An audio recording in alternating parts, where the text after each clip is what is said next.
সপ্তম শ্রেণী বাংলা পাঠ্য বই থেকে কারদোর কদ্দুর পড়াটির অনুশীলনী প্রশ্নগুলো আছে, সেখান থেকে আমরা পার্ট 1 একটি ভিডিও করেছি। আজকে পার্ট 2 একটি ভিডিও করব। তো তোমরা যদি আগের ভিডিওটি দেখে না থাকো তাহলে এই ভিডিওর ডেসক্রিপশন বক্সে পার্ট 1 এর ভিডিওটি তোমরা পেয়ে যাবে। আর যদি তোমরা বাকি পড়াগুলো পেতে চাও তাহলে এই ভিডিওর ডেসক্রিপশন বক্সে প্লেলিস্ট ভিডিওর লিঙ্ক পেয়ে যাবে, সেখান থেকেও তোমরা সমস্ত ভিডিওগুলো দেখে নিতে পারো। তো আজকের পার্ট 2 এর প্রথম কোশ্চেন কি আছে, 4, টিকা লেখো। টিকা লিখতে হবে হিউয়েন সাং, শ্রীজ্ঞান দীপঙ্কর আর ভাস্কো দা গামা আর শঙ্করাচার্য, এই 4 জন ব্যক্তির টিকা লিখতে হবে। তো প্রথমে আমরা হিউয়েন-সাংয়ের জন্য লিখব, উত্তরটি লিখব হিউয়েন-সাং। পয়েন্ট করে লিখবে হিউয়েন-সাং ছিলেন একজন চীনা পরিব্রাজক। চীন সম্রাট তাই সাং এর রাজত্বকালে চীন দেশ থেকে যাত্রা করে 629 খ্রিস্টাব্দে তিনি ভারতবর্ষে আসেন, মানে পৌঁছন। তিনি বৌদ্ধ তীর্থস্থানগুলি ভ্রমণ করেন। তিনি নালন্দাতে 5 বছর ছিলেন। তার লেখা বইতে তখনকার ভারতবর্ষে এক দুর্লভ চিত্র পাওয়া যায়। এরপরে পয়েন্ট করে লিখবে শ্রীজ্ঞান দীপঙ্কর। লিখব 980 খ্রিস্টাব্দে বর্তমান বাংলাদেশের ঢাকা বিক্রমপুরের যোগিনী গ্রামে শ্রীজ্ঞান দীপঙ্করের জন্ম হয়। অল্প বয়সে ইনি বৌদ্ধ ধর্মে বিভিন্ন শাস্ত্রে জ্ঞান লাভ করেন। বাংলার রাজা মহিপালের অনুরোধে ইনি বিক্রমশিলা মহাবিহারের অধ্যক্ষ পদে আসীন হয়েছিলেন। দীপঙ্করের অপর এক উপাধি হল অতীশ। তিনি তিব্বত বৌদ্ধদের আহ্বানে তিব্বতে যান। শেষ জীবনটা তিনি তিব্বতেই কাটান। যদি তোমরা এখন এই চ্যানেলটি সাবস্ক্রাইব করে না থাকো তাহলে অবশ্যই সাবস্ক্রাইব করে নেবে আর পাশে থাকা বেল আইকনটি ক্লিক করে এই চ্যানেলের সাথে থাকবে। আর যদি তোমরা আজকের এই ভিডিওটি নতুন দেখে থাকো তাহলে অবশ্যই তোমরা সাবস্ক্রাইব করে নেবে আর পাশে থাকা বেল আইকনটি ক্লিক করে নেবে। তো এরপরে আমরা লিখব ভাস্কো দা গামার সম্পর্কে। তো ভাস্কো দা গামা সম্পর্কে আমরা লিখব, ভাস্কো দা গামা ছিলেন এক দুঃসাহসী পর্তুগিজ নাবিক। তিনি 1497 খ্রিস্টাব্দে পর্তুগালের রাজধানী লিসবন থেকে একদল নাবিককে সঙ্গে নিয়ে ভারতবর্ষের খোঁজে জাহাজ নিয়ে অকুল সমুদ্রে পাড়ি দেন। 11 মাস জাহাজের থেকে আফ্রিকার উত্তমাশা অন্তরীপ ঘুরে 1498 সালে কুড়ি যে ভারতের দক্ষিণ উপকূলে কালিকট বন্দরে এসে হাজির হন। তিনি মালাবার উপকূলে 6 মাস ছিলেন। ভারতের সঙ্গে পর্তুগালের বাণিজ্য সম্পর্কে প্রতিষ্ঠায় তার গুরুত্বপূর্ণ অবদান ছিল। এরপরে আমরা লিখব শঙ্করাচার্য সম্পর্কে। কি লিখব, সুপ্রসিদ্ধ বেদান্ত ভাষ্যকার শঙ্করাচার্য আচার্য শঙ্কর নামে অবিশেষ পরিচিত। বর্তমান কেরল রাজ্যের কালাদি গ্রামে 788 খ্রিস্টাব্দে তার জন্ম হয়। অতি অল্প বয়সে তিনি সংস্কৃত সাহিত্য ও বিভিন্ন শাস্ত্রে ব্যুৎপত্তি লাভ করেন। তিনি 4টি মঠ প্রতিষ্ঠা করেন, যা অদ্বৈত বেদান্ত দর্শনের ঐতিহাসিক বিকাশ, প্রসার ও পুনর্জাগরণের ক্ষেত্রে বিশেষ ভূমিকা পালন করেছিল। যদি আমার কোনো ভিডিওতে তোমরা কোনো ভুল ত্রুটি দেখো তাহলে অবশ্যই আমাকে কমেন্ট করে জানাবে আর সেটা নিশ্চয়ই হাইলাইট করবে, যাতে আমি বুঝতে পারি আর তোমাদেরকে বোঝাতে পারি। এরপরের প্রশ্ন 5, নিচের প্রশ্নগুলির উত্তর নিজের ভাষায় লেখো। 5-এর 1-এর কোশ্চেনে কি আছে, প্রাণী মাত্রকেই খাবার সংগ্রহ করতে হয়, গাছ কিভাবে না দৌড়ে তার খাবার সংগ্রহ করতে পারে। তো উত্তরটি লিখবে আলোচ্য অংশটি শিবতোষ মুখোপাধ্যায় রচিত কারদোর কদ্দুর প্রবন্ধ থেকে নেওয়া হয়েছে। গাছ দৌড়ায় না, এক জায়গায় বসে বসেই গাছ তার খাবার তৈরি করতে পারে। তারা মাটির নিচ থেকে শিকড়ের সাহায্যে জল সংগ্রহ করে আর গাছের পাতায় ক্লোরোফিল থাকে। এই ক্লোরোফিল সূর্যের আলোর উপস্থিতিতে বাতাসের কার্বন ডাই অক্সাইডের সাহায্যে সালোক সংশ্লেষ প্রক্রিয়ায় গাছের খাদ্য প্রস্তুত করে। এর পরের কোশ্চেন 5-এর 2, প্রবন্ধে লেখক জানিয়েছেন যে খাবার সংগ্রহের কারণেই প্রাণীরা এক জায়গায় স্থাণু না হয়ে দিকে দিকে পরিভ্রমণ করে।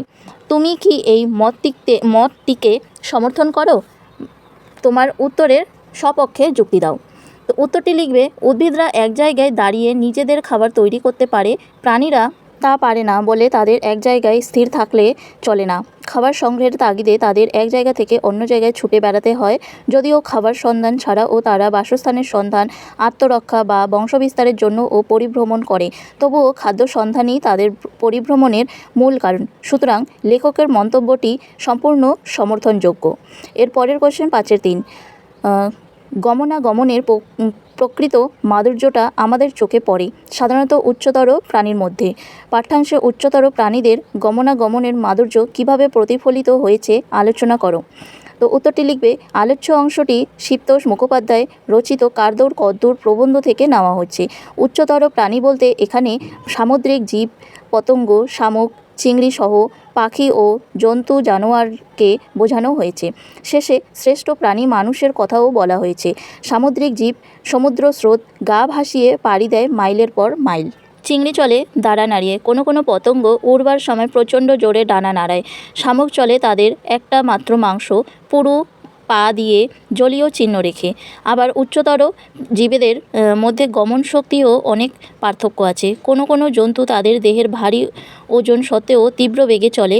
অত্যাধিক ওজন বিশিষ্ট গ্যাজলি অ্যান্টিলোপ প্রজাতির হরিণ তীব্র বেগে দৌড়ায়। হালকা কোনো পাখির হাওয়ায় তীরের বেগে ছুটে চলে।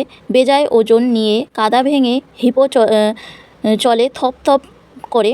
লেখক বিভিন্ন প্রাণীর বৈচিত্র্যে ভরা এই গমনাগমনের প্রকৃত মাধুর্যই তার লেখনীর মাধ্যমে তুলে ধরেছেন। এর পরের কোশ্চেন 5-এর 4। এ পথে আমি যে গেছি রবীন্দ্রসঙ্গীতের অনুষঙ্গটি পাঠ্যাংশের কোন প্রসঙ্গে ব্যবহৃত হয়েছে? উত্তর, আলোচ্য অংশটি শিবতোষ মুখোপাধ্যায়ের রচিত কার দৌড় কদ্দূর প্রবন্ধ থেকে নেওয়া হয়েছে। বাগানের শামুকদের চলা দেখে রবীন্দ্রনাথের গানের প্রসঙ্গটি এসেছে। বাগানের শামুকরা চলে তাদের একখানা মাংসল পা দিয়ে। চলে যাওয়ার সময় তারা তাদের চলার পথে জলীয় পদচিহ্ন রেখে যায়। এই চিহ্নের উল্লেখ প্রসঙ্গেই লেখক রবীন্দ্রসঙ্গীতের এই লাইনটি মনে পড়েছে। এর পরের কোশ্চেন 5-এর 5। এরকম মনে করলে ভুল হবে। কোন দুটি বিষয়ের ভুল সাপেক্ষে এমন মন্তব্য করা হয়েছে?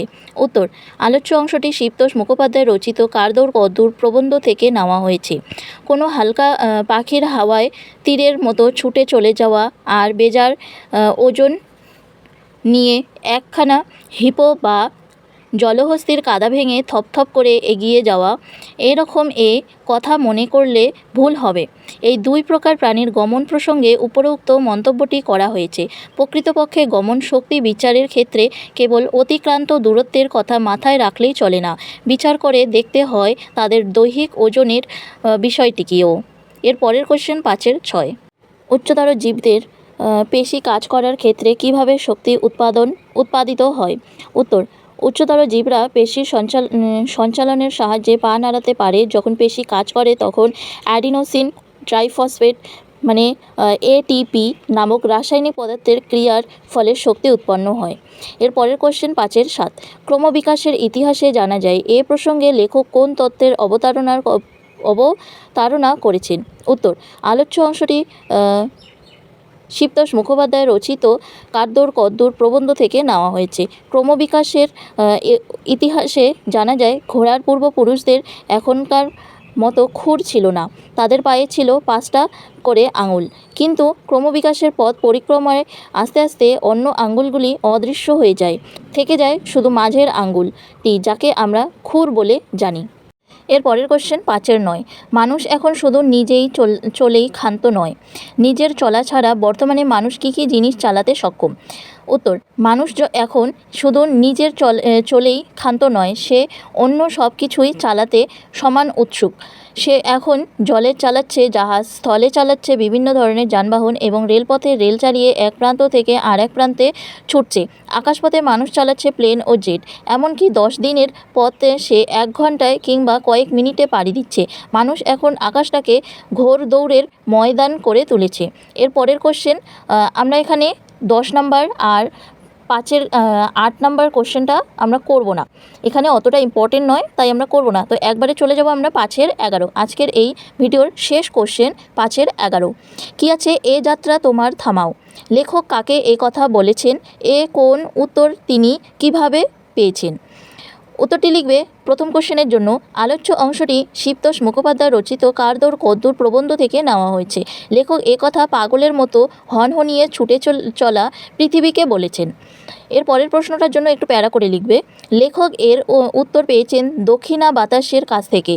পৃথিবী তার দক্ষিণা বাতাসের ভিতর দিয়ে লেখকের কানে কানে জানিয়েছে, থামা মানে জীবনের শেষ। যতদিন আছো ততদিন চলো, দাঁড়িও না শাশ্বত সত্যের দিকে যাওয়ার গতি বন্ধ করো না। চৈরবেতি। তো এখানেই আমাদের আজকের এই ভিডিওটি শেষ হলো। তো তোমাদের যদি এই ভিডিওটি ভালো লাগে তাহলে অবশ্যই তোমরা আমাকে কমেন্ট করে জানাবে, আর ভিডিওটি লাইক করতে ভুলো না, আর একই ক্লাসের বন্ধুদের মাঝে ভিডিওটি শেয়ার করে দেবে। যদি আজকের এই ভিডিওটি প্রথম দেখে থাকো তাহলে অবশ্যই এই ভিডিও ডেসক্রিপশন বক্সে তোমরা সমস্ত বাংলার ভিডিওর লিঙ্কগুলো পেয়ে যাবে। আর যদি এখন এই চ্যানেলে সাবস্ক্রাইব করে না থাকো তাহলে অবশ্যই সাবস্ক্রাইব করে নেবে আর পাশে থাকা বেল আইকনটি ক্লিক করে আমাদের এই চ্যানেলের সাথে থাকবে।